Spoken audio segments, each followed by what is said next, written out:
Ciao a tutti e benvenuti a questo nuovo capitolo delle Cronache di Tre. Oggi iniziamo una nuova saga, la saga di Flo. Se vi siete persi la scorsa saga, cioè la saga di Dredd, vi lascio qui in alto a sinistra la scheda per andare a recuperare. E basta. Iniziamo!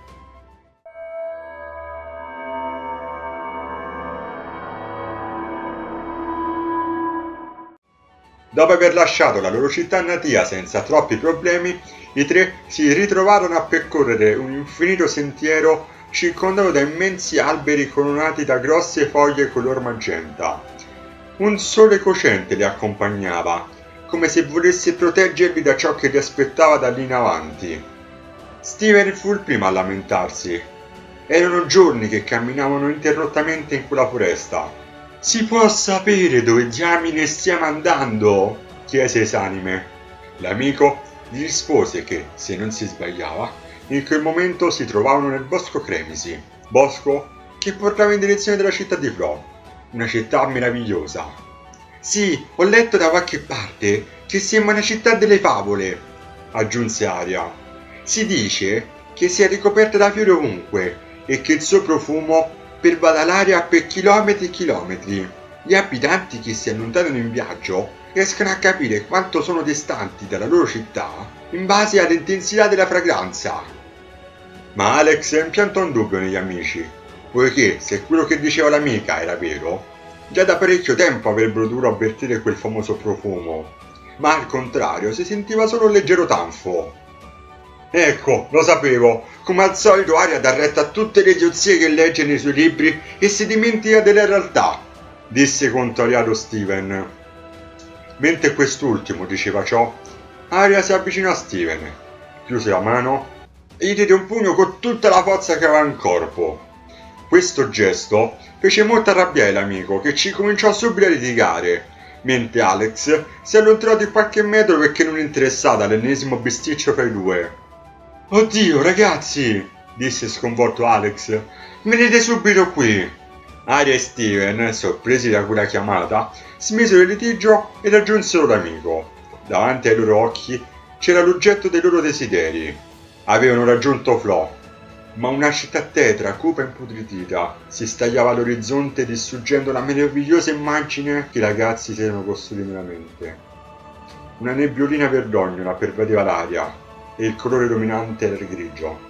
Aria inspirò appena i polmoni, sperando almeno di sentire il profumo di cui aveva letto, ma il disgusto la inondò facendola tossire. «Ma cosa è successo qui?» disse sbigottito Alex. «Anche se la realtà è diversa da come viene descritta, non è possibile che questo luogo sia l'esatto opposto di quello che si racconta». Finito di guardare quel terribile spettacolo, i tre aggirarono un dirupo avvicinandosi alla città. Fin dall'imitare di quel luogo, la densa nebbiolina non permetteva di vedere le case più lontane. Lungo la strada si potevano notare persone sdraiate a terra in posizioni innaturali e scomode che guardavano nel vuoto, lo stesso vuoto della loro mente stanca. Nei negozi c'erano commessi che si lamentavano rimpallandosi le responsabilità. Gli scaffali erano vuoti o pieni di merce avariata e confezioni già aperte. Dalle fogne esalavano dei casse putrescenti che riempivano l'aria con il loro odore di marcio. Le aiuole e gli alberi ai lati delle strade erano completamente appassiti con delle persone che tentavano di abbattere i tronchi per farle legna da ardere, salvo interrompere a metà per sdraiarsi e chiedersi cosa. I ragazzi si guardarono intorno intorpiditi da tanta pigrizia e grigiore. Aria si avvicinò ad una persona appoggiata al bordo di un marciapiede che teneva la testa tra le mani e gli domandò cosa fosse successo in quel luogo. La persona sollevò lentamente la testa, rivelando il viso pallido e gli occhi arrossati. In un improvviso slancio di vitalità affermò con forza: «Niente, non è mai successo niente. La vita non ha più significato per me, o forse non l'ha mai avuta». Dopo aver parlato, ritornò nella sua posizione originaria, dimenticandosi della persona che aveva davanti. Nel frattempo, Steven ed Alex si allontanarono di qualche passo e cominciarono a sdraiarsi a terra. Sembrava come se la forza naturale di quella città li spingesse a fare la stessa fine degli abitanti. Che vi prende? Domandò stupida Aria. Non ditemi che questa città vi sta deprimendo. No, no, rispose Steven. Mi sto solo riposando.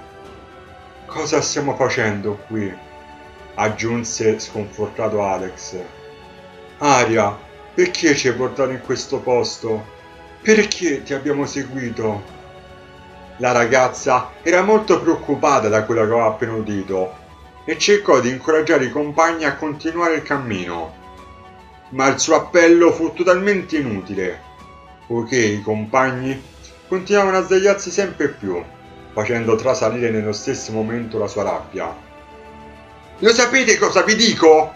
Fate come vi pare! Io vado in quel bar a chiedere informazioni! Disse infuriata la ragazza.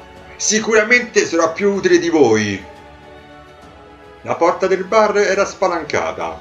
L'interno era dominato dall'oscurità, tranne per un piccolo fascio di luce che era sopravvissuto alla cappa di nebbia e che riuscì a penetrare attraverso una finestra evidenziando numerosi granelli di polvere che aleggiavano pigamente nell'aria. La gente era adagiata su tavoli rovesciati con boccali di birra vuoti ancora serrati tra le dita. La loro unica e fievole richiesta fu di averne ancora, ma dal bancone non arrivò alcuna risposta. Dopo un po', il barista, con la testa appoggiata nella cassa aperta, con i soldi sparsi tutto intorno, si rivolse al vuoto dicendo «Vacci tu», dimenticandosi di non avere aiutanti. Vedendo ciò, Aria si avvicinò incuriosita al barista. Bene, purtroppo anche oggi il capitolo finisce qui. Spero che questo primo capitolo della saga di Flo vi sia piaciuto. Se è così, scrivetemelo qui sotto tra i commenti che ci sono apposta. Cosa vi è piaciuto? Cosa secondo voi può succedere in futuro? Cosa secondo voi non andava bene? Tutto quanto? Cosa ne pensate? Se avete qualche idea di cosa può succedere in futuro, non vi fate problemi a scrivermelo qui sotto, perché poi magari con le cose più fighe io le prenderò e magari le userò più avanti, così da inglobare anche le vostre idee. E basta, se il video vi è piaciuto mi raccomando mettete un bel mi piace, condividetelo con chiunque, pure con vostra nonna. Se non siete ancora iscritti iscrivetevi e basta. Ci vediamo la prossima volta con il secondo capitolo della saga di Flo. Ciao ciao!